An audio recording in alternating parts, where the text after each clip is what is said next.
Donc le sujet c'est qu'est-ce que les NFT et ont-ils leur place sur Bitcoin? Donc NFT qui est un sujet d'actualité en termes d'adoption, c'est-à-dire que nous on constate qu'il y a une force, ça draine énormément de monde et on a parfois oublié que ça a été inventé notamment sur Bitcoin et que ça existe encore sur Bitcoin, donc on va en reparler. Mais avant ça, feriez-vous un petit tour de table, vous présenteriez-vous chacun s'il vous plaît? Avec plaisir. Et merci Benoît pour animer ce deuxième panel d'affilée. Tu as un petit problème de salive. Donc Clément, je suis cofondateur de la blockchain Ternoa, qui est entièrement dédiée aux NFT. Donc, et aux NFT utilitaires, on va en discuter plus après. Et CEO de Capsule Corp Labs, qui est en fait l'entité qui a pour but d'aller construire des applicatifs sur la blockchain Ternoa, un petit peu à l'image de Ethereum et Consensus par exemple. Donc Thierry Chevrier. Alors à titre personnel, moi je suis bitcoiner depuis 5 ans, d'ailleurs jour pour jour aujourd'hui. C'est mon anniversaire de mes premiers stacking de SAT. Félicitations. Et à titre professionnel, je travaille pour Pixelmatic, donc une boîte qui a été fondée et qui est toujours dirigée par Samson Mow. Je pense que les gens qui sont dans la salle, la plupart doivent savoir à peu près qui c'est. Et on essaye de... Donc Samson, c'est quelqu'un qui vient du milieu du développement de jeux. Il travaille chez Ubisoft. Et on essaye de développer son jeu de rêve un peu, qui s'appelle Infinite Fleet, qui est un jeu multijoueur spatial. Et l'idée, c'est de tokeniser les vaisseaux sous forme de NFT. Du coup, donc, Quentin, moi je suis dans les cryptos depuis assez longtemps, donc bitcoiner depuis 2014. J'ai créé CryptoFR, qui était un peu la première communauté francophone sur le sujet des crypto-monnaies. Qui avait commencé crypto et qui est devenu très bitcoiner. Maintenant, on parle beaucoup de Bitcoin, surtout de Bitcoin dessus. J'ai commencé à faire tout ce qui était NFT dès 2016-2017. J'ai collectionné plein de NFT sur Bitcoin, je pense qu'on en parlera tout à l'heure. Et j'ai créé ma boîte avec 2 autres personnes qui s'appelle Honest et qui utilise par contre les NFT sur une autre chaîne, sur Polygon, pour faire de la supply chain. Merci messieurs pour ces présentations. Donc la question simple qu'on peut se poser, bon je suppose que la plupart d'entre vous connaissent la réponse, mais ça peut être diffusé, c'est qu'est-ce qu'un NFT? Est-ce que quelqu'un veut se lancer? Clément? Si on s'intéresse aux classes d'actifs, que ce soit dans le monde physique ou le monde digital, il y en a 2 grands types. Il y a les tokens, enfin les actifs fongibles, ça va être de l'or dans le monde physique, le fameux Bitcoin par exemple dans le monde digital, c'est-à-dire des actifs qui peuvent être échangés les uns pour les autres et qui sont les mêmes. Et les non fongibles, ça va être des choses dans le monde physique comme des tableaux par exemple. On voit bien que 2 tableaux sont uniques et sont différents.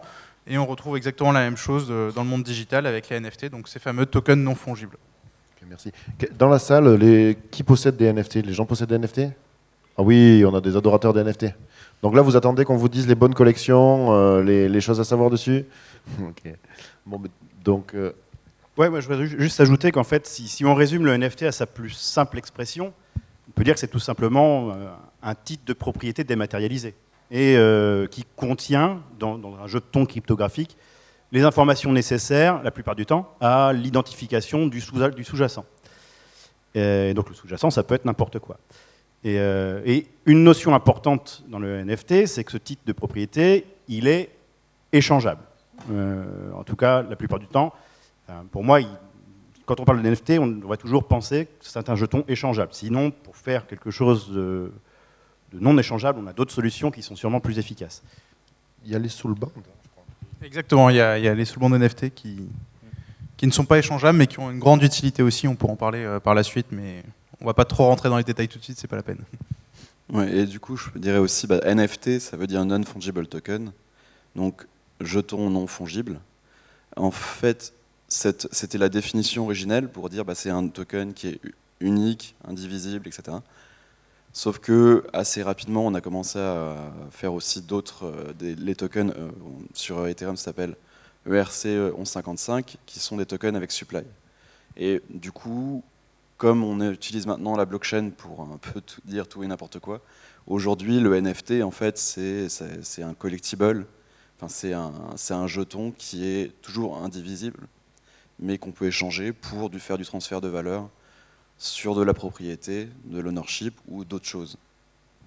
Le NFT, c'est un shitcoin, mais pas comme les autres.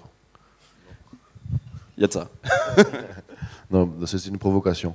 Est-ce que tu nous rappellerais, Quentin, s'il te plaît, parce que toi, je sais que tu t'es plongé à ses débuts, l'histoire des NFT, de quand datent les premières NFT, où ont-ils été créés, comment, quelques collections, un peu d'histoire, on remet les pendules à l'heure, on parle de Bitcoin, on parle de NFT, et je crois que ça s'est créé là-dessus. Bah, allons-y. Alors, les NFT, on en a entendu surtout parler au final depuis 2020, mais en réalité, c'est quelque chose de très ancien. Et on va dire même que Satoshi a adoubé la création des NFT parce qu'il a adoubé la création de Namecoin. Et en fait, il y avait Bitcoin pour la partie faire du transfert de valeur de monnaie. Et à côté, Namecoin, c'était la première tentative, la tout première altcoin, qui était là pour faire du nom de domaine. Et du coup, en fait, c'est vraiment la première fois où on a eu quelque chose qui était non divisible, que l'on pouvait céder à quelqu'un d'autre. Enfin, c'était vraiment le premier NFT. Et le premier NFT, du coup, c'est D/Bitcoin. En 2011, je crois. 2011, c'est ça. Après, il y a d'autres personnes qui ont fait des choses aussi sur Namecoin, qui ont utilisé le nom de domaine pour utiliser autre chose, pour faire d'autres choses. Par exemple, il y a les Punny Codes, qui sont en fait c'est des codes. Si on les passe dans un converteur Punny Code, ça fait apparaître de l'art ASCII, A-S-C-I. Et ça, du coup, c'était en fait de l'art directement dans la blockchain Namecoin. Et à partir de 2012, on a commencé à avoir les colored coins sur Bitcoin, qui permettaient de faire de la tokenisation aussi sur Bitcoin. La majorité ont disparu, parce que en fait, c'était des tentatives, et aujourd'hui, ce serait très difficile de retrouver ces protocoles-là. Mais est-ce que tu peux associer un message dans une blockchain comme étant un NFT? Pour moi, je ne sais pas si c'est tout à fait pareil, parce que dans ce cas-là, je sais que le premier bloc de Satoshi contient un message. Est-ce que tu considérerais ce message, ou est-ce que vous considériez ce message comme un NFT? Tu peux pas le céder. Ok. Ouais, mais ça reboucle, parce qu'il y a quand même des NFT aujourd'hui qui sont des soulbound aussi, donc c'est pas parce qu'on ne peut pas le céder que c'est pas un NFT. Je suis pas trop d'accord là-dessus. Bon, il y a débat, mais il y a toute une théorie sur les soulbound, parce que ce sont des NFT non transférables. C'est juste une preuve, en fait. Si on peut pas le céder, ça devient juste une preuve, donc c'est pas très intéressant. C'est un débat d'experts. C'est autre chose. Et voilà, et moi je voulais revenir, bon, ça c'est moi qui me suis permis de couper et de faire un à côté. Dans l'histoire des NFT, je crois qu'il y a les rares PP, donc tu es fin connaisseur. Oui, c'est ça, j'annonce même la couleur avec ce t-shirt. Tu as un très beau t-shirt, oui. Aux couleurs de rare PP. Si la couleur de la monnaie sur Bitcoin est orange, la couleur des NFT sur Bitcoin, c'est vert. C'est les rares PP. Et en fait, donc, le premier protocole, il y a eu 2 protocoles de tokenisation sur Bitcoin qui existent toujours aujourd'hui et qui marchent bien. C'est Mastercoin, qui est devenu Omni, et l'autre, c'est Counterparty, qui est quelque chose de beaucoup plus décentralisé. Et en fait, sur Counterparty, les gens ont commencé à faire des tests. Et en fait, créer un NFT sur Counterparty, c'est très simple. On choisit un nom, on le crée, et puis voilà, on a notre NFT. Ça date de quand, ça? Quelles sont les années? 2014. Donc ça a commencé tout début 2014. D'ailleurs, le token d'utilité en fait, de Counterparty a été créé avec peut-être le seul burn que je connais de l'histoire. C'est-à-dire qu'il y a 2100 bitcoins qui ont été burn pour créer les tokens Counterparty. Ce qui est vrai, je m'en souviens, j'étais allé à cette époque. Ce qui, à l'heure actuelle, ça paraît parfaitement idiot, parce que pour financer un projet, de demander aux gens de brûler des bitcoins, ça paraît contre-productif, mais pour le panache, c'est quand même pas mal. Et donc c'est vrai que les gens, pour avoir des counterparties, envoyaient des bitcoins sur une adresse Terminator. C'est ça. Et en fait, l'idée n'était pas de financer, justement, parce que financer, c'est pas Bitcoin. C'était pas la philosophie Bitcoin. L'idée, c'était de créer le token. Et du coup, pour le créer, les gens avaient vraiment quelque chose à cramer. C'est vite passé, hein, cette mode. Hein. Les entrepreneurs ont vite arrêté de les brûler. Oui, mais c'est que c'était pas les entrepreneurs. C'est que c'est resté un protocole qui est décentralisé, avec des gens qui, comme sur Bitcoin, le font de manière... pardon, j'avais le mot. Qui le font d'eux-mêmes, en fait. Il n'y a pas de... C'est désintéressé, c'est ça. Donc il y avait une éthique. Il y avait l'éthique de counterparty est facile à approuver par le fait qu'ils n'ont pas gardé les bitcoins que les gens étaient prêts à leur envoyer. Ils ont préféré les brûler plutôt que de les garder, ce qui prouve quand même l'intention de base. C'est une belle démonstration. Et d'ailleurs, les développeurs actuels core de counterparty ne sont pas du tout les mêmes que ceux d'il y a 5 ans. Okay. Ça a changé en fonction.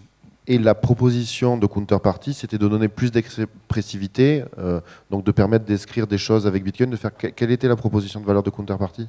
En fait, c'est quasiment faire des smart contracts en fait, sur Bitcoin.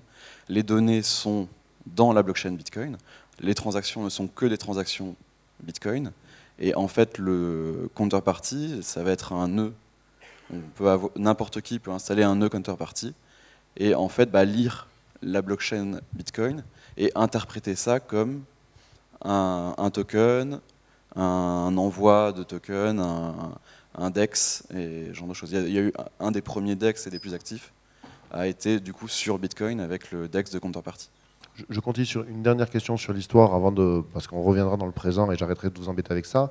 Mais il y a quand même donc cette collection des rares PP qui a été créée en 2015 avec Counterparty, dont les hash sont inscrits dans la blockchain de Bitcoin. Donc c'est quand même un NFT Bitcoin, tout ce qu'il y a de plus vrai, qui ont été ressuscités, il me semble, et qui ont une valeur de marché actuelle. C'est-à-dire que c'est quand même quelque chose de concret. C'est les premiers. Ils sont encore tradés activement aujourd'hui. Ils sont inscrits dans la blockchain de Bitcoin. Donc c'est quand même une des premières expressions. Est-ce que tu nous donnerais quelques valeurs? Au final, ouais, donc on en arrive là. Du coup, en fait, les rares PP, les premiers rares PP ont été créés en septembre 2016. Ça venait en fait d'une blague, c'est-à-dire que, comme souvent dans la communauté Bitcoin, à un moment, en fait, il y avait des gens qui créaient des mèmes de PP en leur attribuant des valeurs. Des valeurs absurdes, ça c'est 1 million, ça c'est 2 millions, etc. Sauf que ça restait des JPEG sans valeur. Et quelqu'un a dit, moi je vais faire un vrai rare PP. Et il a créé une carte avec Dorian Nakamoto, qui est du coup ce truc-là, en disant The most rare PP in the existence. Et puis les gens lui ont dit, ah c'est génial, fais-en une autre. Et puis quelqu'un a dit, ah ouais, moi j'aimerais bien en faire une autre aussi en fait.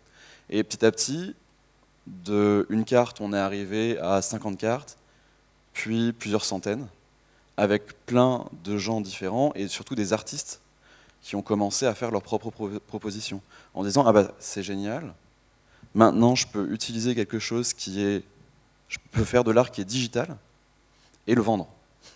Ça a une valeur. » C'est vraiment la naissance des premières NFT sur Bitcoin qui s'est changé donc sur un DEX, je crois, un échange décentralisé sur Counterparty. C'est ça, sur le DEX. À quelle valeur tu te souviens à peu près? Alors, ça dépendait des cartes, parce que les cartes avaient des supplies qui pouvaient aller de 1 à 100 000 ou plus. Mais certains valaient du coup quelques centimes et d'autres valaient quelques milliers d'euros. Et ça vaut combien aujourd'hui? La rare PP là vaut aujourd'hui, il y en a 300 du coup de celle-là. Et c'est un peu vu, maintenant c'est quasiment comme une pièce de musée. Et il y en a 300 et chacune valent à peu près 200 000 $. C'est honorable, c'est plus que les CryptoPunks. C'est 2 fois plus que les CryptoPunks aujourd'hui. Bon, ben voilà, ça c'est une belle histoire. Donc c'est le poids de l'histoire. On n'a pas 2 fois l'occasion de faire une première bonne impression. Les rares PP ont fait bonne impression. Écoute, moi cette histoire me plaît. Je suis content de savoir qu'ils sont encore en circulation. On y reviendra peut-être sur la façon dont ils ont été restaurés. Moi, je serais curieux maintenant de savoir. Donc on a la genèse des NFT qui se passe sur Bitcoin avec ces rares PP sur la base d'un mème. Donc je trouve ça plutôt sympa. Mais maintenant, j'aimerais savoir quels sont les différents cas d'usage, les topologies de NFT, parce que ça s'arrête pas forcément à l'art ou à des pictogrammes. Cette question est plutôt pour Clément, ce coup-ci. Ok, merci. Effectivement, en fait, et je trouve que c'est très intéressant que tu aies pu commencer par la vision historique parce que ça permet de retracer les tendances dans le temps long. Et effectivement, les premières formes de NFT, ce qu'on a vu apparaître, c'est essentiellement des NFT dits collectibles, voire de l'art.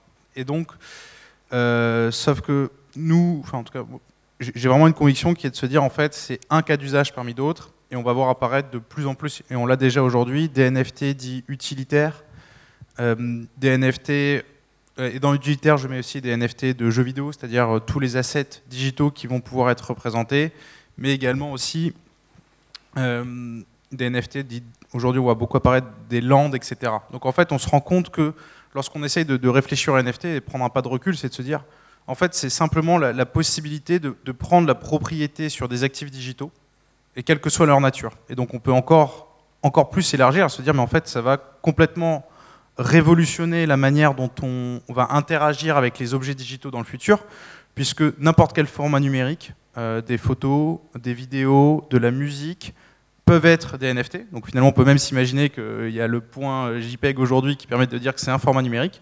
On peut dire que le point NFT, d'une certaine manière, pourrait être un format numérique qui permet d'assurer une vraie propriété digitale et donc de changer de paradigme. Parce qu'aujourd'hui, en fait, avec le Web 2, on s'est habitué à être locataire du monde. C'est-à-dire que si j'ai un abonnement de 10 heures, je peux l'avoir pendant 10 ans et le jour où j'arrête, en fait, je perds tout. De la même manière, lorsque je jouais à World of Warcraft, je pouvais passer 1600 heures pour acquérir une épée rare et finalement elle appartient à une base de données centralisée qui appartient à Blizzard, et si demain on décide de supprimer mon compte, je perds tout. Et en fait, avec le NFT, que ce soit dans les jeux vidéo, la musique, mais tout format numérique, on a la possibilité de se dire, en fait, elle est à moi, je peux l'avoir et je peux la transférer ou pas. Débat sur les soundboards, mais c'est en ça que c'est vraiment révolutionnaire. Et c'est en ça que ça dépasse très largement en fait, le collectible, puisque ça va être pour nous, quand je dis nous Ternois, c'est-à-dire le format numérique de demain. Donc ta conviction, c'est que les NFT vont permettre aux individus de se réapproprier les données numériques, quelque part. Exactement, et c'est en ça que pour moi c'est vraiment révolutionnaire en fait. Thierry. Oui, tu parles des objets numériques, mais pour moi, il n'y a absolument aucune contre-indication à ce que ça s'étende aux objets physiques. On peut tout à fait, comme toi d'ailleurs, tu as l'air d'être spécialiste de ça, de faire du traçage de la supply chain avec des NFT, ça me semble être des cas tout à fait légitimes. Et à mon sens, ça sera même la majorité des NFT dans quelques temps. On n'en parlera pas parce que c'est des usages industriels, mais pour moi, c'est vraiment l'avenir du NFT. En tout cas pour la partie non visible. Dans le monde de l'art, il existe déjà des associations, objets physiques, NFT numériques. Oui. Et ça pourrait avoir d'autres usages, ce que tu dis en termes de traçabilité. Oui, d'ailleurs, je crois que c'est dans le métier, non ? L'ownership, en fait, qui est beaucoup utilisé. Et c'est pas que pour l'art, c'est aussi pour les objets de luxe ou ce genre de choses, pour dire j'ai le certificat d'une montre, par exemple. Le certificat d'une montre, au lieu d'avoir un objet papier qui est très complexe, il faut à tracer, à certifier, etc. Avoir un NFT d'ownership que je peux transférer facilement, que je peux prouver, ça a plus de valeur. Et donc, ce que je disais, c'est exactement ce que disait Thierry. Sur Honest, nous, on voyait ça, par exemple, le NFT comme le transfert d'une valeur de responsabilité dans la logistique, où là, en fait, la responsabilité va représenter un objet physique. J'envoie 10 palettes, j'envoie en même temps 10 NFT de responsabilité. Donc propriété des éléments numériques rares et en plus traçabilité des éléments physiques. Donc le NFT a quand même de nombreuses vertus, et là encore je suis même pas sûr qu'on ait fait le tour de... Les possibilités sont infinies, je pense. On pourrait même rajouter, pour revenir sur les objets physiques, on peut imaginer améliorer, au-delà de la traçabilité, c'est la liquidité des biens physiques. Prendre un exemple, on prend des stocks de vin, donc ça c'est des choses, des cas d'usage qu'on voit souvent passer. On dit en fait on peut collatéraliser chaque bouteille par un NFT et te dire en fait au lieu de s'échanger les bouteilles, ce qui est compliqué parce que ça demande du coût de transport, etc. On s'échange les NFT et c'est quand je décide de consommer la bouteille que là m'est livrée la bouteille. Et l'avantage c'est qu'en fait je peux avoir un marché secondaire collatéralisé qui serait beaucoup plus liquide qu'un marché des bouteilles. Et donc effectivement il y a le lien physique-digital qui est intéressant, mais comme tu disais en fait comme on parle d'un nouveau format numérique, on pourrait débattre pendant des heures sur... en fait, on pourrait faire ça, on pourrait faire collatéraliser des biens immobiliers, on pourrait imaginer des nouveaux jeux vidéo. Oui, on peut y être encore demain matin, il n'y a pas de problème. Ouais, exactement. On peut voir aussi, il y aura des cas d'usage qui seront vraiment... un des cas d'usage qu'on avait pensé, par exemple, à connaître, c'est celui de la livraison. J'achète quelque chose, en fait, je reçois un NFT qui a valeur de token pour prouver que j'ai bien reçu la livraison de mon produit. Et ce token-là, si je ne suis pas là, je peux le passer à mon voisin. Mais cette fois-ci, je suis sûr que la livraison a été faite à mon voisin. On a quelque chose qui est beaucoup plus clair, par exemple. Moi, je conclus que ça a commencé sur un mème et on en arrive à des choses très sérieuses. Donc, ça me fait plaisir. Une question que les gens se posent, alors les individus, en tout cas moi qu'on me pose souvent, c'est comment crée-t-on un NFT ? Est-ce que c'est simple? Est-ce que c'est facile? Quelles sont les différentes options? Si jamais je me mets en tête de créer des NFT, comment fais-je? Bah alors, je me sens parfaitement indiqué pour répondre puisqu'on est en train de le faire. Et, et alors nous, on a une particularité, c'est qu'on fait quelque chose qui est peu courant, c'est qu'on a décidé de construire sur l'univers Bitcoin. Je vais rester relativement évasif parce que je sais qu'on n'est pas d'accord, mais dans l'univers Bitcoin, on construit sur Liquid, qui est donc une sidechain de Bitcoin, donc un layer 2. Et en vérité, c'est extrêmement simple. Une fois qu'on sait comment faire, c'est une ligne de commande. Une ligne de commande, je crée un NFT sur Liquid. La complexité, elle n'est pas là. La complexité, elle vient de ce que vous allez faire avec votre NFT. Comment vous allez le faire interagir avec votre SI pour qu'il représente quelque chose. Et si vous avez de la custody, ça va être sécuriser votre wallet. Ça va être des contraintes d'IT. Pour moi, la complexité, elle est là. Créer un NFT en soi, c'est pas compliqué. Alors ça va peut-être dépendre des univers, parce que moi je vous connais dans l'univers Bitcoin, c'est souvent simple quand on sait, donc je me demande si l'interface utilisateur est là. Ah non, par contre c'est une ligne de commande. Voilà. Okay. Est-ce qu'on aurait des solutions? Il n'y en a qu'une. Mais en fait c'est à peu près, de toute façon là, je pense la même. Ça a dû être une sorte de réutilisation aussi de ce que faisait par exemple Counterparty pour Liquid, je pense. Mais sur Bitcoin, créer un NFT, c'est très très simple. Je télécharge freewallet.io par exemple, qui est un des meilleurs systèmes, un des meilleurs wallets pour faire des NFT. Je télécharge, je lui donne un nom, je dis s'il est divisible ou non, je donne la quantité, j'envoie la transaction, c'est bon, c'est fini, j'ai fait mon NFT. Donc c'est très simple parce que c'est normalisé, il y a un seul moyen de le faire. Sur les EVM, donc que ce soit Ethereum ou Polygon ou d'autres, c'est beaucoup plus compliqué parce que dire c'est un NFT, en fait c'est un type de contrat, mais il y a des tonnes de contrats différents, il y a des tonnes de façons de faire des NFT différentes. Et tous les NFT ne se ressemblent pas. Donc on est sur quelque chose qui est beaucoup moins clair. Ça peut être très simple à minter, mais c'est très simple à minter parce que c'est cette interface pour ce contrat-là. C'est harmonisé, disons. Il y a un standard mieux défini. Mais peut-être, Clément, comme là, tu peux apporter la vision hors Bitcoin. Hein. Hors Bitcoin, hors EVM aussi. Donc, effectivement, sur EVM, comme tu l'as dit, des développements smart contract. Nous Ternoa, on est construit sur l'écosystème Polkadot, en fait. Donc, lui qui fonctionne, je dirais plutôt avec des palettes de développement. Et il faut. Nous, ce qu'on a fait on a développé des palettes spécifiques pour les NFT. Donc ça, c'est sur les couches basses. Et après, derrière, et là, je reprends le point dont tu parlais. En fait, la vraie question, c'est pas de créer un NFT. En soi, c'est toujours simple. C'est comment je viens interfacer mon NFT avec des langages Web 2 classiques, type JavaScript notamment. Mais dans le monde du jeu vidéo, nous, quand on parle à des éditeurs classiques, c'est de se dire. En fait, moi, la vraie expérience NFT que je voudrais avoir, c'est pouvoir avoir ma marketplace in-house, où finalement chaque objet que je vais manipuler, l'épée, le chapeau, etc., sont des NFT. Ces NFT, je les possède, ils sont associés à mon compte, mais j'ai la possibilité de la revendre dans le jeu à d'autres joueurs, mais de les sortir du jeu, les mettre sur d'autres plateformes, éventuellement sur d'autres chaînes, donc créer l'interopérabilité. Et la vraie difficulté, c'est comment en fait j'arrive à interfacer mes langages Web 3 avec mes langages Web 2, et notamment dans le jeu vidéo, en Unity ou en Unreal Engine. Et en fait, là, c'est là où c'est vraiment très complexe. Et en tout cas, nous, c'est là où, du côté de Ternoa, on met l'essentiel de notre force en recherche et développement. C'est pour justement, à travers des SDK, faciliter le fait de pouvoir interfacer avec des SI classiques des NFT qui sont codés en langage bas niveau. Donc en fait, elle est vraiment là, en fait, la vraie difficulté. Ok, donc là c'était un petit point de vue technique. Alors je suis désolé, je vais rendre le débat peut-être un peu moins profond, mais plus sensationnaliste. C'est un défaut ça de journaliste. Donc là on a créé des NFT, on a vu les différents cas d'usage, on a vu les différentes techniques. Tu voulais peut-être rajouter une technique? En fait, je sais pas si tu en parles tout à l'heure de la durabilité d'un NFT. Je n'avais pas posé la question, mais je pense que c'est intéressant. C'est-à-dire que quand on va en créer un, il faut aussi réfléchir à cette partie-là. C'est-à-dire que si je crée un NFT sur Bitcoin, je sais qu'il est là pour à peu près ad vitam. Si j'en crée un sur une blockchain autre, on va dire qu'Ethereum, je ne sais pas quelle est la durabilité de cette blockchain. Je ne sais pas combien de temps le NFT en fait va vivre.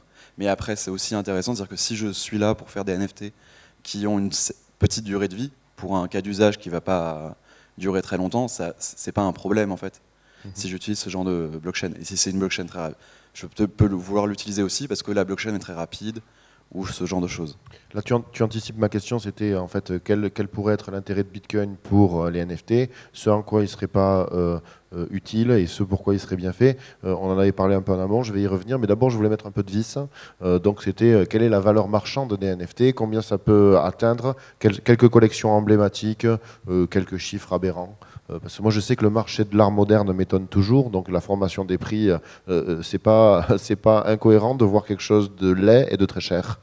J'ai le sentiment que ça existe aussi chez les NFT. Donc, bon, sachant que le beau et le laid sont des notions subjectives. C'est le prix, j'en ai déduit que... Encore une fois, on revient toujours au fait que aujourd'hui les NFT ont été essentiellement des NFT collectibles, donc qui reprennent les dynamiques de fixation de prix du marché de l'art, et qui sont quand même des dynamiques de prix qui sont difficiles à rationaliser, c'est-à-dire que, indépendamment des NFT, dans le marché de l'art, il y a des hypes et des déhypes. On prend un peintre comme Bernard Buffet, par exemple, dans les années 70-80, personne n'en voulait, aujourd'hui ça vaut des centaines de milliers d'euros. Et pareil, au sein même d'un artiste, et encore une fois, dans le monde artistique traditionnel, il y a des tableaux qui peuvent valoir plus cher ou moins cher parce que ça correspond à un moment de vie, ça correspond à un nouveau style, l'entrée dans une nouvelle ère qui peuvent faire des grosses différences. Et en fait, on retrouve exactement la même chose dans les NFT collectibles avec des dynamiques de prix qui varient énormément d'une collection à l'autre en fonction de la popularité, de la hype que ça peut créer, parfois de la spéculation aussi, un petit peu. On peut manipuler les prix aussi, on peut manipuler du floor, etc. Donc voilà. Mais encore une fois, c'est très lié à cette notion d'art et de marché de l'art. Et nous, la vision, c'est de se dire, à partir du moment où on aura des NFT utilitaires, il va y avoir une valeur économique du NFT qui va converger vers sa valeur utilitaire. Dit autrement, lorsque je vais acheter par exemple un NFT en ticket, par exemple un ticket de concert qui sera un NFT, il vaudra 10 €, non pas parce que c'est un NFT, mais parce que la valeur utilitaire que j'accorde à ce NFT est de 10 €. Et donc finalement, le prix du NFT sera caché dans le prix utilitaire, enfin la valeur utilitaire de l'objet. Tu as raison, ma question était réductrice et s'attachait au NFT du monde de l'art. Mais ça ne se résume pas à ça, c'est ce que tu m'as dit. Mais tu ne m'as pas donné de prix de NFT très cher. Et alors, dans le dernier quarter, enfin. il y a eu un CryptoPunk, je crois que c'est 7741, qui a été vendu 3,2 millions de dollars. Voilà qui me fait plaisir. Et qui avait été acheté quand même 9400 $. Donc il y a eu une transaction, c'est 9400 à 3,2 millions. J'aurais aimé être le possesseur de ce CryptoPunk, mais encore une fois, même sur les CryptoPunks, l'augmentation du floor s'explique parce qu'il y a eu le fameux partenariat avec Tiffany qui a apporté une utilité finalement à cet objet d'art et qui est un objet de distinction. Encore une fois, voilà, je possède un objet d'art, je me distingue, j'ai un Tiffany, j'appartiens à une certaine communauté. Enfin, c'est l'histoire de l'homme, quoi. Tu as raison de ramener un peu de sagesse et de donner des explications, mais moi ça me fait plaisir. 3 millions à NFT, c'est puissant, ça me fait plaisir. Au-delà de là, en fait, c'est surtout que on est sur une découverte de marché. Et du coup, en fait, les personnes, il y a eu de la spéculation, évidemment, sur ça. Donc, et peut-être de l'évasion fiscale, on ne sait pas trop. Oui, on parle d'art. Mais en fait, les CryptoPunks ou surtout les Bored Ape, on ne parle pas d'art. Quand les gens achètent un Bored Ape Gold ou je ne sais quoi pour 20 millions ou je ne sais plus, enfin, il y en a qui sont partis très très très cher, on le prend pour la valeur communautaire, pour montrer que je suis celui qui a le plus cher de la communauté, pour se montrer. Et après, ça va être aussi pour ça qu'il y a des stars qui achètent des Bored Ape, des machins, parce que ça a une valeur sociale. À côté de ça, on a aussi, il y a un faux ami aussi au niveau des prix, qui est le prix de l'œuvre la plus chère en art, qui est le prix de l'œuvre de Beeple, qui a un peu lancé la hype, qui avait été vendue, je crois, 69 millions. En fait, l'œuvre qu'il a vendue, c'était une œuvre qui représentait les 5000 œuvres qu'il faisait tous les jours. Donc en fait, si on regarde de manière générale, c'est pas si cher, parce qu'en fait, il faudrait le diviser par 5000. Parce que ça veut dire que c'est 5000 œuvres en fait, qu'il a vendues. Et par contre, il y a des artistes, comme Xcopy par exemple, qui vendent des œuvres à des prix qui sont à probablement, je crois que c'est pareil, 5 millions ou plus. Et ça, c'est vraiment, par contre, on parle vraiment là du marché de l'art avec un un des artistes qui est les plus reconnus et qui est le mieux vendu. Dans le monde des NFT. Dans le monde des NFT, oui. Et au niveau des ventes, il y a un rare PP qui On y s'appelle revient toujours. Pepenopoulos. Du coup, je pense qu'il doit être le NFT Bitcoin qui a été vendu le plus cher. Il a été vendu 3,2 millions de dollars dans une enchère à Sotheby's. Bon, mais voilà, comme quoi. Et juste pour revenir sur les board hype, il y a quand même une sorte de rationnel du prix qui est de se dire, lorsque j'achète un board hype, j'achète quand même l'exploitation de l'image du board hype. Dit autrement, j'ai un board hype, et derrière je peux faire des tasses, je peux faire du merch, je peux créer un McDonald's à l'effigie de ce board hype et utiliser l'image. Donc c'est comme si se dire, dans les années 1920, j'achète Mickey. Et c'est aussi ça qui peut expliquer, au-delà de la spéculation, l'évasion, du côté distinction, je suis dans un groupe avec Eminem et Neymar, c'est de se dire, attends, il y a quand même Yuga Labs derrière. Si ça devient vraiment en fait une sorte d'icône, des dessins animés, des films, etc., je pourrais toucher les dividendes de ça. Oui, il y a le revenu, il y a l'actif et il y a le royalties, etc. Les droits qui viennent dessus. Un titre de propriété, on a les droits qui viennent avec. Mais ce qui était difficile sur des objets numériques avant, c'est-à-dire que on ne les possédait pas, on avait du mal à les exploiter, et donc c'est ce que va créer en fait le monde des NFT. Il va changer les droits de propriété quelque part. Alors là, le temps tourne. On m'a accordé un truc plus réduit, donc je suis obligé de revenir au sérieux. Donc déjà, est-ce que vous voyez un marché des NFT sur Bitcoin, un retour de Bitcoin? Pourquoi Bitcoin serait-il adapté aux NFT? Pourquoi ne le serait-il pas? Donc petite question sur en recentre, et existe-t-il actuellement de l'activité dessus? Alors moi je vais être provocateur, même s'il y a eu... Provocation, vas-y, tu as l'honneur. Moi je trouve que les NFT, même si on trouve des traces d'NFT sur Bitcoin, n'ont pas leur place sur Bitcoin. Parce qu'en fait, si on s'intéresse, en tout cas, moi quand je lis le white paper de Bitcoin, la phrase d'introduction c'est « to create a peer-to-peer digital cash system ».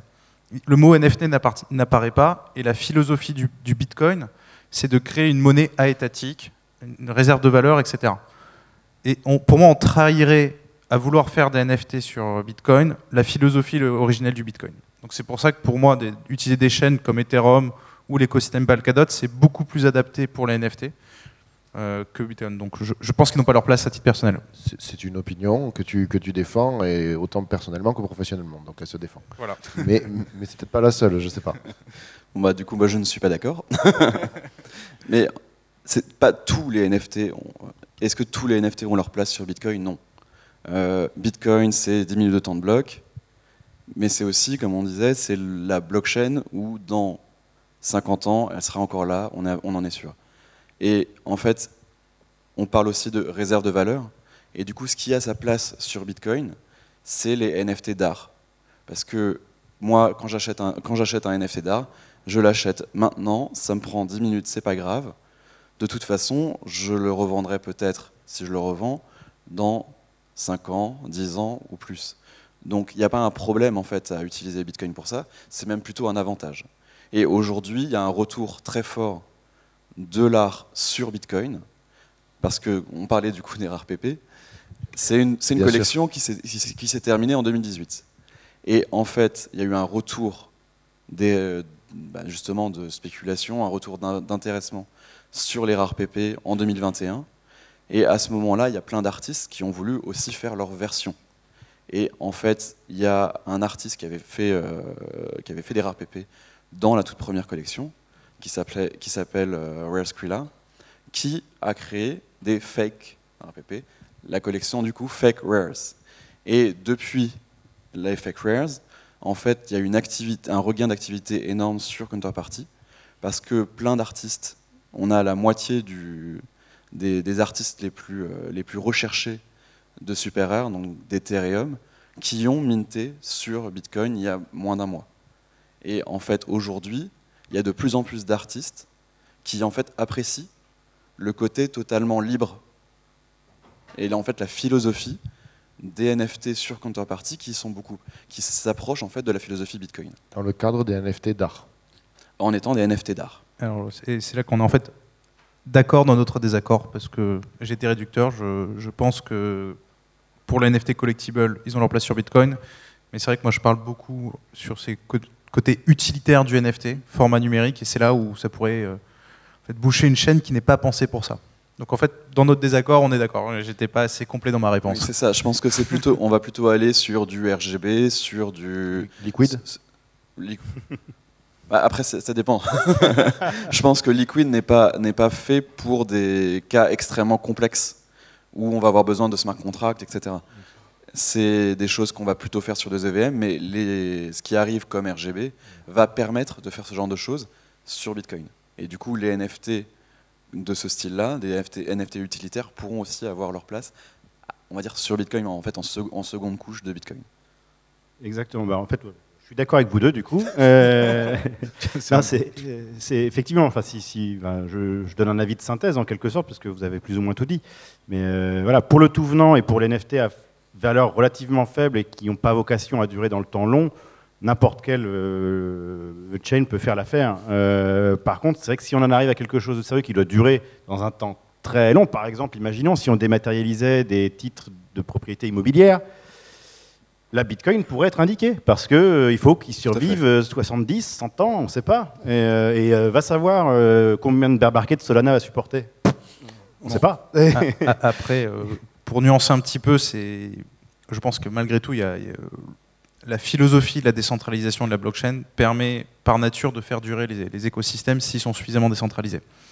Dans la mesure où même si pendant quelques temps la chaîne, mettons, pourrait ne plus avoir de serveur pour la faire tourner, etc., on pourrait toujours imaginer de la reprendre, la réactiver et d'aller rediguer un peu comme des chercheurs d'or, d'aller diguer la donnée en rebootant la chaîne. Donc finalement, penser que les chaînes, à part Bitcoin, voire Ethereum, ne sont pas durables, je ne suis pas d'accord. Parce que malgré tout, on peut toujours rebooter. Et c'est le principe de la décentralisation, c'est le principe originalement des torrents, etc., qu'on n'a jamais pu tuer. En fait, c'est exactement la même chose pour les chaînes. Et voilà. Si je reprends une terminologie qui fera plaisir au maxi, c'est les shitcoins sont coriaces. Mais les shitcoins sont coriaces, mais bon, c'est...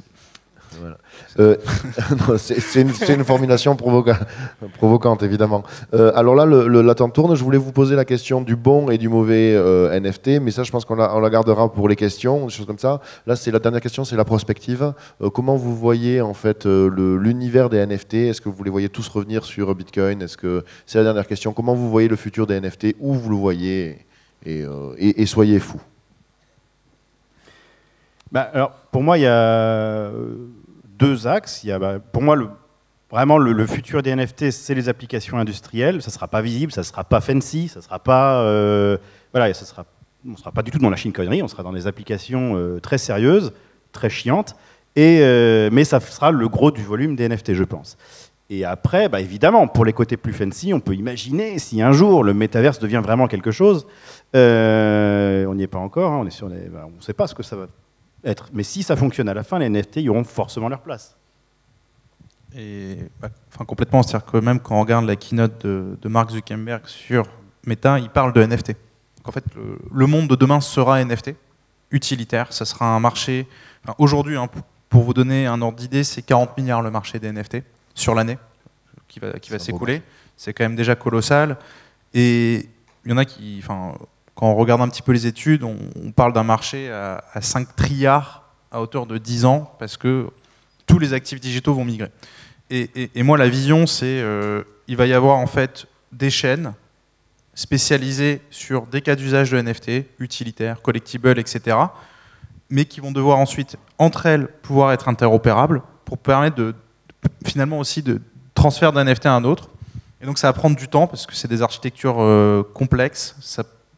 Mais à 5-10 ans, en fait, on aura cette possibilité d'interagir avec des NFT partout dans le monde digital, une certaine interopérabilité entre les chaînes. Un petit coup de pub pour les parachaînes de Polkadot qui ont été pensées justement pour ça, qui est cette vision de plein de chaînes spécialisées dans des cas d'usage qui peuvent ensuite communiquer entre elles plus facilement pour créer un tout très résilient et très décentralisé. Cas d'usage spécifique et interopérabilité. Exactement. Et du coup, je pense que de manière générale, ça a été dit, en fait, les NFT, la rareté numérique, en fait, pour moi, la NFT, c'est la rareté numérique.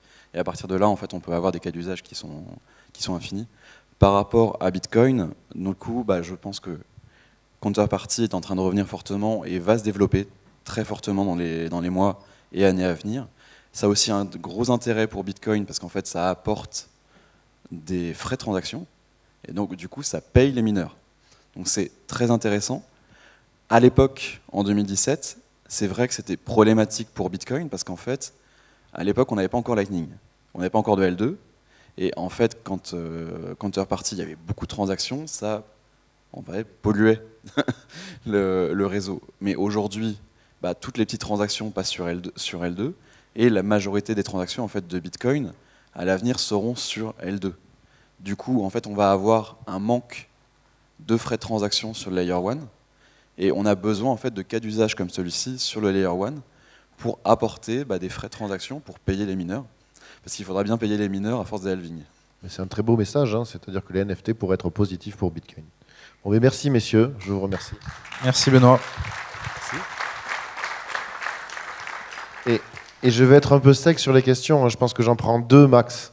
Donc une et au hasard, mais devant moi, je suis désolé.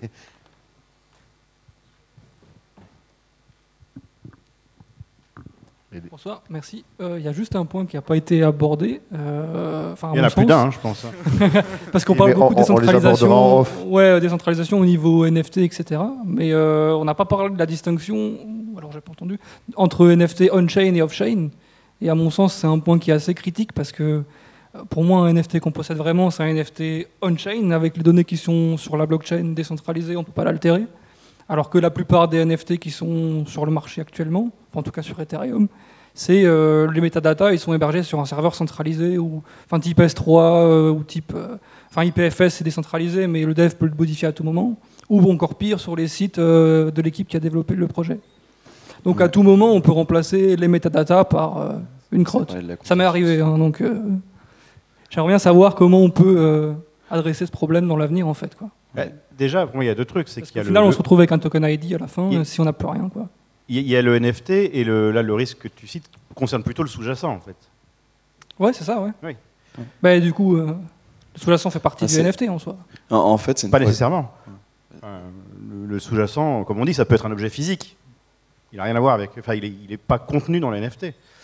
Nous, par exemple, on fait un jeu vidéo où on tokenise les vaisseaux. Alors, dans le NFT, tu auras le numéro de série du vaisseau, mais le vaisseau en lui-même, il sera dans le jeu. Je veux dire, c'est pas dire que toi, tu as la preuve que ce vaisseau t'appartient. Et si tu transfères ce NFT à quelqu'un, de facto, il appartiendra à l'autre personne. Oui, je suis d'accord. Mais oui. après, nous, on assume la nature centralisée du truc. On ne fait pas de fausses promesses de décentralisation, comme quoi ce truc pourrait être utilisé dans autre chose. Non, c'est un item de notre jeu, quoi. Donc, Non, je comprends tout à fait, mais dans l'aspect pérennité, en fait, je veux dire, par exemple, un Bored Ape, maintenant, ils ont une certaine notoriété, mais les metadatas, c'est un fichier JSON qui est hébergé sur un serveur quelque part. Ouais. Après, ils sont tout à fait capables, ils peuvent tout à fait l'enlever. Oui, mais ou le remplacer, ou le permuter. Les datas ne sont pas si importantes que ça. Ce qui importe pour un NFT, c'est le consensus autour du NFT. On peut mettre toutes les datas qu'on veut dans un NFT. On m'a dit, par exemple, vous mettez toutes les datas que vous voulez dans ce NFT de jeu vidéo. Oui. Demain, le jeu vidéo disparaît. Le NFT ne vaut plus rien. Non. Et pourtant, on a mis toutes les datas dedans. En fait, c'est pas les datas qui importent. C'est vraiment le consensus autour du NFT.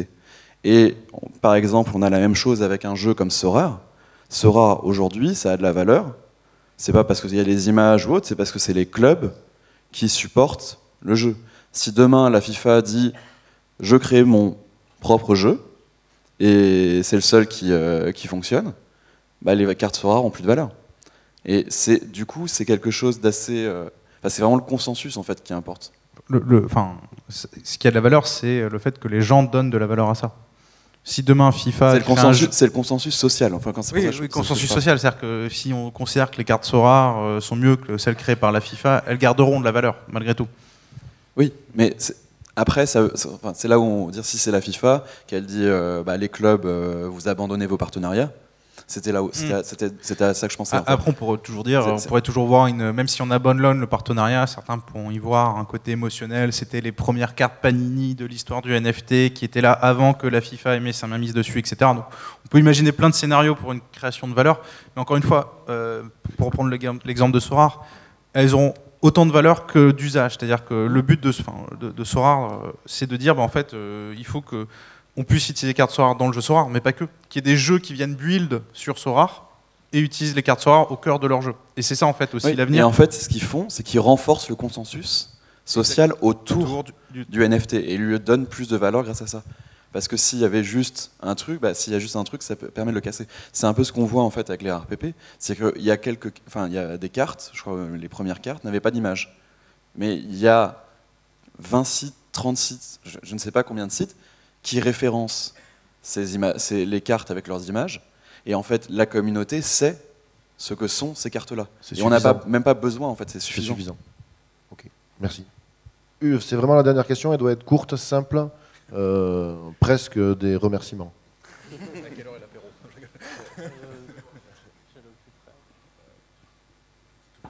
Bonsoir et merci pour votre intervention.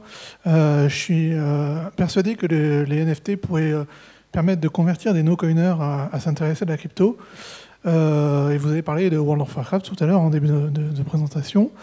Malheureusement, les quelques jeux que je vois pour l'instant ne sont pas vraiment de grande ampleur et souvent limités à des navigateurs Internet. Est-ce que selon vous, dans un avenir assez proche, on va bientôt voir des NFT sur des consoles de salon type PlayStation ou Xbox, ou même des jeux de PC, et si oui, quel est selon vous l'horizon de temps pour qu'on voit ce genre de choses arriver? Je suis vraiment en plein dans le sujet, donc je vais peut-être commencer si ça vous va. Donc voilà. Après, c'est vrai que jusqu'ici, ce qu'on a plutôt vu, c'est des développeurs qui se sont dit bon, on a cette techno, on a des NFT, c'est cool, on va développer des jeux autour. Sauf que ça reste, la plupart du temps, relativement limité. Je veux dire, oui, ça excite la communauté crypto, les joueurs de la communauté crypto, c'est sympa, mais ça va pas toucher les vrais gamers, parce que c'est pas des gros jeux, quoi. Nous, on a pris le problème à l'envers.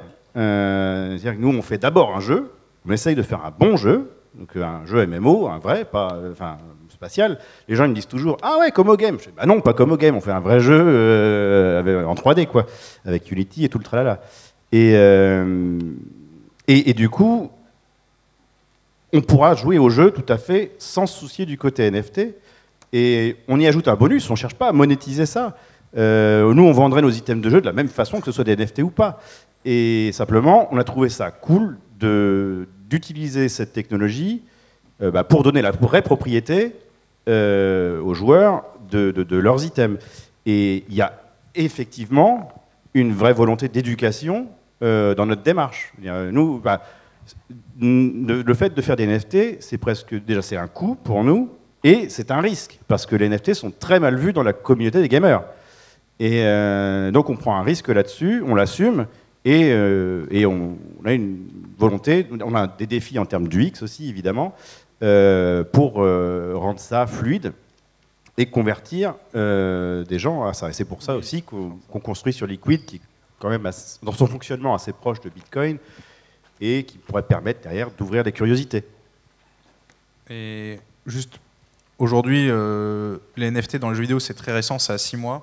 Nous, au niveau du Labs, on parle à énormément de maisons d'édition traditionnelles, Web 2, qui se posent des questions, qui sont déjà en train, certains de build en fait l'intégration des NFT in-game, tout simplement, et on oubliera que ce sont des NFT. Donc oui, dans les prochaines années, le temps que ça se mette en place, on manipulera des NFT sur des consoles de salon, des PC, et l'expérience sera extrêmement simplifiée, parce qu'il y a encore une fois beaucoup de R&D qui sont faits autour de l'UX et de l'UI, sur comment les intégrer de manière la plus simple, la plus transparente possible dans le jeu. Parfait, c'est exactement la réponse que j'espérais, donc je te remercie. Je finis sur mon petit leitmotiv de la soirée, c'est que, bon, je pense pas que la Fondation Toulouse Cancer accepte les NFT, mais je suis sûr qu'ils acceptent les bitcoins et les Ethers, donc n'hésitez pas. Merci encore pour cet avenir radieux. Merci Benoît. Merci.